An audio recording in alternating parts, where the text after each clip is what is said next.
This is CGTN, China Global Television Network.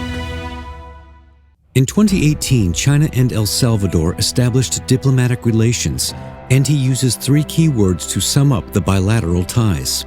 One is cooperation, the second is solidarity, and third could be friendship. As China-El Salvador cooperation is stigmatized as neo-colonialism, here's his response. We perceive the indifference, or at least the lack of interest of those administrations regarding the region. So now it's not a matter of complaint. In this episode of Leaders Talk, we have an exclusive interview with Félix Ulloa, Vice President of El Salvador.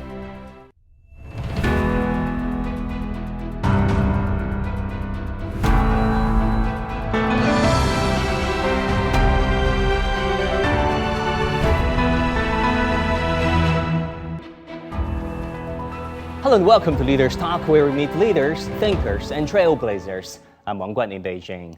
Known as the land of volcanoes, El Salvador hails dramatic landscapes and stunning sights. But it was colonized for almost 300 years and plagued by war for several decades in modern times. It once had a high crime rate and was considered to be one of the most dangerous countries in the world. War on gangs by President Nayib Bukele's government has made a difference recently. But will the dismantling of gangs produce life-changing opportunities for the country? And will the establishment of diplomatic relations with China, after severing its relations with Taiwan in 2018, put the country on a rapid development track? Today, I'm talking to Félix Ulloa, President of El Salvador. On August 21st, 2018, the government of El Salvador decided to sever its so-called diplomatic ties with Taipei and signed a communique with the People's Republic of China to establish diplomatic relations at the ambassadorial level.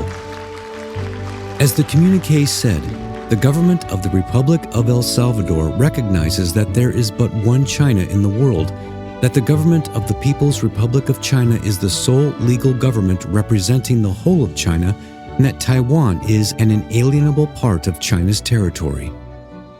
After the establishment of diplomatic ties, more Chinese are getting to know this country located at the heart of Central America. Bordering Guatemala to the west, Honduras to the east, and the Pacific Ocean to the south, El Salvador is one of the birthplaces of the Mayan civilization with a long history and spectacular landscapes. Known as the land of volcanoes and home to some of the best coffee in the world, it has been the world's fifth largest producer and the fourth largest exporter of coffee since the 1970s. Dr. Félix Ulloa, Vice President of El Salvador, welcome to Leaders Talk on China Media Group. It is an honor to have you with us. Thank you for having me. It is a pleasure also for me. Mr. Vice President, we're marking the 5th anniversary of the diplomatic relations between China and El Salvador. How would you define and characterize the current state of our relationship? Well, as you said, even though it wasn't this government who started the diplomatic relations, but we inherited this relation with the People's Republic of China, and we feel that more than comfortable because we have profit of all these relations that has represent for our country a great opportunity to amplify our relation worldwide. So China is a great partner. It has been for us good support for some project that we are developing, and it is an open opportunity to increase our international trade also. What would be some of the key words that comes to your mind when you describe this relationship? Well, talking about keywords, I would say three keywords. One is cooperation, the second is solidarity, and third could be friendship. Great, awesome. Mr. Vice President, you mentioned the previous administration. Actually, in 2018, the previous government of El Salvador decided to shift diplomatic recognition from Taipei to Beijing. And when your government took office in 2019, you actually sticked with the One China principle. What kind of calculations with it? Well, we are following the path that all the international community, the vast majority of the UN members follow this principle of the One China. So it could be coherent with international policy and international foreign relations to recognize the People's Republic of China as the nation that represents the One China principle. China is not only a great nation, a great player in international scenario, also a member of the Permanent Council of the United Nations, but also, as I said, it represents for El Salvador an opportunity to strengthen the relation with good friends, the China's nation. Just out of curiosity, was there pressure from Washington back then, asking your country to perhaps think twice about your One China principle? Well, I don't know if they did it with the previous government, but for us, we will never accept any pressure from any country because we are a sovereign nation and we decide who are the countries that we open or maintain diplomatic relations. As the President Bukele said, El Salvador will maintain diplomatic relations with all the nations in the world, taking care only the well-being of our people. So that is our horizon, and we don't accept any pressure that's good attempt with the sovereignty of the Salvadorian people. Dr. Ulloa, I want to move on and talk about our trade relations. China is still El Salvador's second largest import origin. Every 1 in 6 items the Salvadorians bought was actually from China. Even amidst the pandemic in 2021, bilateral trade exceeded $1.7 billion. That is an increase of 56%. Actually, your country's goods are pretty popular in China, I can say for a fact. For example, the Salvadoran coffee, which is available in many cafes, including a cafe downstairs where I live here in Beijing, China. Going forward, how do you hope bilateral trade can move to the higher level? Well, thank you for remarking the quality of our coffee. We are aware that we produce one of the best coffees in the world. Not by the amount, because the quality. So, and this is one of the 3 main products that we export to China. So the idea is to increase the level of our exports because in addition to coffee, we also export to China the sugar from the sugar cane with the commercial institution, the Chamber of Commerce from China, Chamber of Commerce of El Salvador, our new ambassador appointed in China, is playing a good role trying to make this interchange between the private sector of El Salvador, private sector of China, and taking the government inside in order to facilitate in the legal frameworks, in the tax issues, all the operation that could give more a boost of this commercial interchange and the international trade. Since the establishment of diplomatic ties between China and El Salvador, the two sides have made historic breakthroughs in exchanges and cooperation in various fields. In November 2018, the two countries signed 13 cooperation agreements, including the MOU on the Belt and Road Initiative. At the end of 2019, El Salvador President Nayib Bukele paid a visit to China, during which the two sides signed several framework agreements furthering bilateral pragmatic cooperation. On the last day of 2021, President Bukele announced on multiple social platforms that El Salvador will cooperate with China to build a new national stadium. As he wrote, "This is a collaboration granted directly by President Xi and a sign of the friendship between the peoples of China and El Salvador." Netizens from other Latin American countries also applauded the project.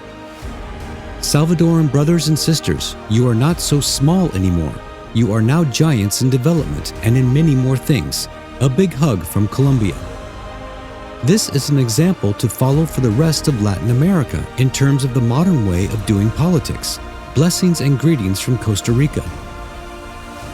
This stadium is beautiful. It will be one of the most spectacular in all of the Americas. Greetings from Mexico. And also, as I understand, China is also working with your country in a number of infrastructure projects, a library, a soccer stadium, among other things. How are they going, Mr. Vice President? Well, so far, so good. But in addition, other project that deals with some treatment for waters in one of our more emblematic project, which is developing the tourism. So that means that in the beaches, in the areas That's the tourism is being attracting because we have the best spot for surfing. Actually, we have been a host for international championship of surf. But the problem of the treatment of waters to go to the beaches is one of our main challenges. China has been in agreement to support us and bringing us all the plans for doing the proper treatment. So we appreciate that. We thank the government and the China people for this support, and it will give us, with no doubt, an input and a boost to our economic development. Talking about China's investment in Latin America, some commentators and politicians accused China's presence in the region as neo-colonialism. Right? For example, in 2018, an official in Washington warned El Salvador that China's investment in your country was to, quote unquote, facilitate dominance and dependence, not partnership. Is that how you see it? I mean, is that how you feel, Mr. Vice President? Not at all. We don't see in that way all the presence of China in the region. They are a partner. I regret to hear the opinion from somebody coming from Washington. Basically, because historically, it has been Washington who has leader and has dominated the economic relation with Latin America. But since a while ago, when our government in Washington decides that there will be more focus on the Middle East, they turn the back to the region. So that is the issue now, because we regret that's our historically relation with Washington, in which we perceive the indifference or at least the lack of interest of those administrations regarding the region. So now it's not a matter of complaint. I don't see in any way that China is implementing a new colonialism policy. Mr. Vice President, talking about El Salvador, through the Western media lenses, usually you hear about, illegal immigration to the north, the gangs, corruption, and most recently, Bitcoin Nation, of course. In all fairness, I want to ask you this question. What do you think are some of the finer and more nuanced aspects of your country in the international media spotlight did not really focus on? From the mainstream in the West, let's say in the United States or some European media, reports some issues that are not the truth. Sometimes I have given some interviews to some of them, and I have to regret that sometimes they misquote me when they take some phrases out of context in order to adapt the narrative, negative narrative against this government. And this is really a bad practices. I have called them that the press should be independent, should be professional. So that is our challenge. Yeah. But as I repeatedly said, the lie has short legs, and the truth always reaches it out. So we think that having the recognition of the Salvadorian people, that the President Bukele has over 85% of approval. Like you said, seeing is believing. Dr. Ulloa, I know that you have 4 advanced degrees. You studied in Spain, France, and the US, correct? That's correct. We know that you haven't been to China yet. Do you hope to come visit China one day? And what is the one thing about China, let me ask you, what is the one thing about China that intrigues you and interests you the most? Well, unfortunately, I have never been in China. I hope in the coming future I will have the opportunity to visit the big country. We would like to see how do you develop all these new industries, the new technology. We are really interested in knowing how do you move from being a third world country, underdeveloped country, rural country, in a very short period of time, becoming one of the most remarkable superpowers in the world, not only in economic terms, but also in industry, technology, and leading the different processes worldwide. So that could be an inspiration for a small country like mine, that we can follow that path, moving from the way we are to the first world to developed countries. It's not the size of the country. The key issue is to develop the talent of the population. That's what we'll appreciate if we have the opportunity to receive some training for our students in China. As I did, what you mentioned, I received my postgraduate studies in Spain, in France, in the United States, and that allowed me to have a more broad perspective. And the idea is to see the horizon and see the world is for you if you have the skills and the opportunity to develop and to reach out your aims and your goals.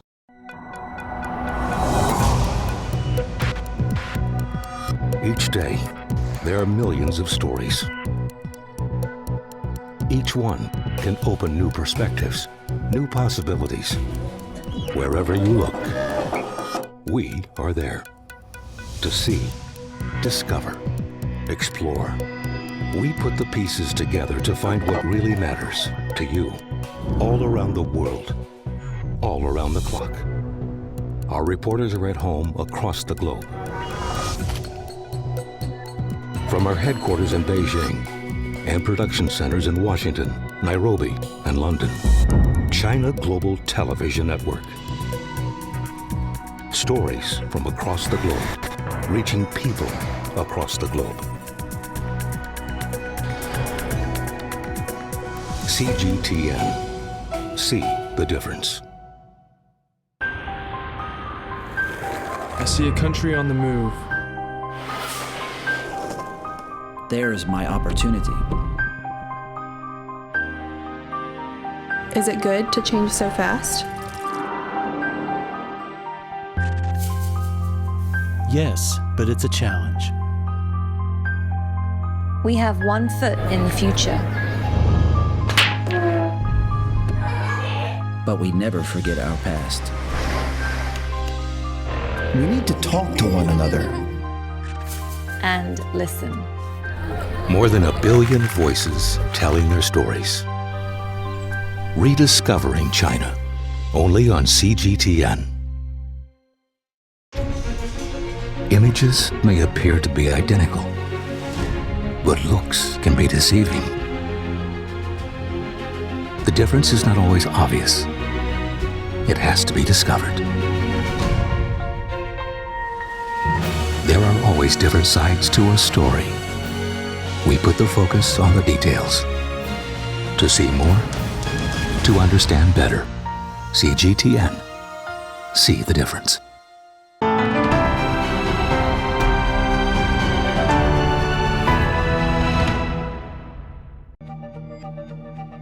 Since the Monroe Doctrine in 1823, the U.S. has been regarding Latin America as its own backyard, including militarily intervening in Latin American countries over 30 times, forcibly exporting American democracy, engaging in massive economic plunder, and even instigating regime overthrows. We used to talk about, when I was a kid in college, about America's backyard. It's not America's backyard. Everything south of the Mexican border is America's front yard. In June 2022, the 9th Summit of the Americas was held in Los Angeles. Yet prior to the summit, the U.S. unilaterally announced that it would not invite leaders from Cuba, Nicaragua, and Venezuela to participate for the so-called issue of democracy. Extensive criticism soon followed, and leaders from multiple countries, including El Salvador, refused to attend, making it the least attended Summit of the Americas since it began. Regarding foreign policy, El Salvador has been emphasizing non-interference in others' internal affairs and supports a new international order based on equality, justice, and cooperation. In May 2021, President Bukele reposted the news of China's COVID-19 vaccine assistance to Latin America, which read, "China has been and will always be a friend of El Salvador. They are willing to help us fight against the pandemic and deepen friendly exchanges on the basis of mutual respect and equality without any political preconditions." Talking about the COVID-19 pandemic over the past few years, there has been quite a bit of solidarity actually between China and El Salvador. Talk to us about that. Well, in fact, we received from China a donation of over 150,000 vaccines during the pandemic, and they were willing to sell us over 2 million units of the vaccine, the Sinovac, as well as we bought other from other countries. But the first package of vaccine that we received, they came from China. With the Sinovac, my first 2 shots were Sinovac, and we thank the opportunity in which we received those vaccination programs, which allows to vaccinate almost over 65% of the population, Wow. which is the highest level according to International Health Organization. So we reached one of the higher standards in this matter. And thanks to the solidarity of China, because it was the first country who sent us the vaccine. How do you look at the role of people-to-people and educational exchange between China and Salvador? Do you think it can move to even a higher level going forward?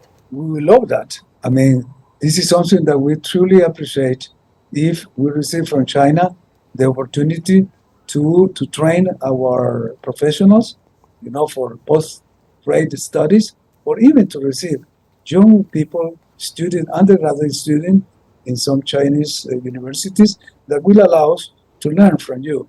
Because, as you know better than me, China was, in the recent past, a rural country, underdeveloped country, which is prepared to do this big jump and becoming one of the economic superpowers in the world, but not only because economic itself, it's because improving and strengthening the economic processes inside China allows them to move forward in other areas, in the space, technology, in other areas. So for us, this is important because this government, the President Bukele, has bet to close the gap in the digital field.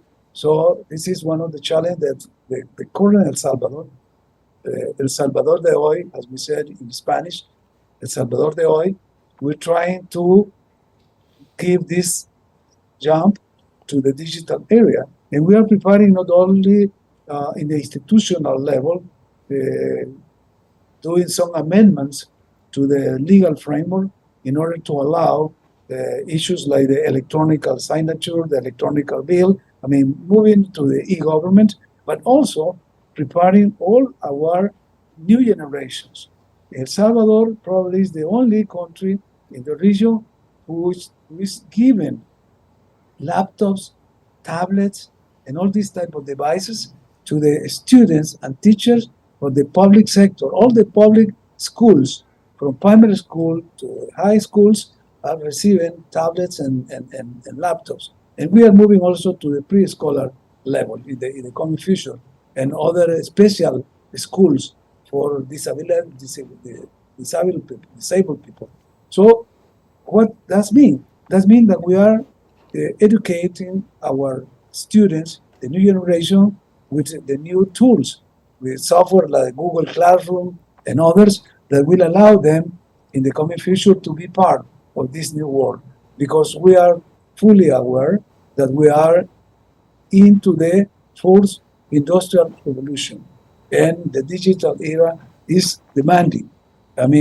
All these new resources and the TICs, the technologies of information and communication, are part of our agenda to fill this gap and to close that gap. Fair to say that in the digital space, there's great potential for our two countries to work closer together. Mr. Vice President, how do you look at China's role in the world, and especially in the developing world? Well, you know that the world at this moment faces a big challenge. The last report, one of the last reports from the United Nations, which called the next frontier, the era of the Anthropocene, explained that the planet is at a level that the negative effects of the climate changes and all this situation, the management of the natural resources, the way that the human being, we have abused from our planet Earth, and there is not planet B. There is not a planet B. So this is the only planet that we have. So we have to take care of that. And China, among other countries of the developed world has a big responsibility for the emissions and for this type of situation that we appreciate when the leaders, a big leader like the president, recognize and is aware about that role and presented an initiative as initiative to relieve this type of problem. We want to give all the recognition for that new leadership, and we would like to have among other leadership in the industrialized world to take in this responsibility. We appreciate when the leaders, a big leader like the president, recognize and is aware about that role and presented an initiative to relieve this type of problem. And we, as a Salvadorian and Central America, we live in a region that have suffered and still suffering the effects of the climate changes. So we would like to have this kind of leadership in the world, to be aware and to present the initiative and to make it happen. Dr. Félix Ulloa, Vice President of El Salvador, thank you so much for joining us at this hour on Leaders Talk.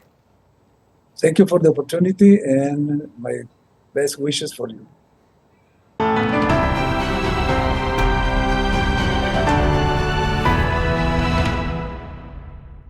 Getting rid of the historical shackles and keeping up with changing circumstances, that is a key message conveyed by the Salvadoran Vice-President when it comes to the country's myriad domestic programs. And time will tell if these programs will bring about long-lasting changes the country's residents have long craved for. Thank you for watching this edition of Leaders Talk. I'm Wang Guan.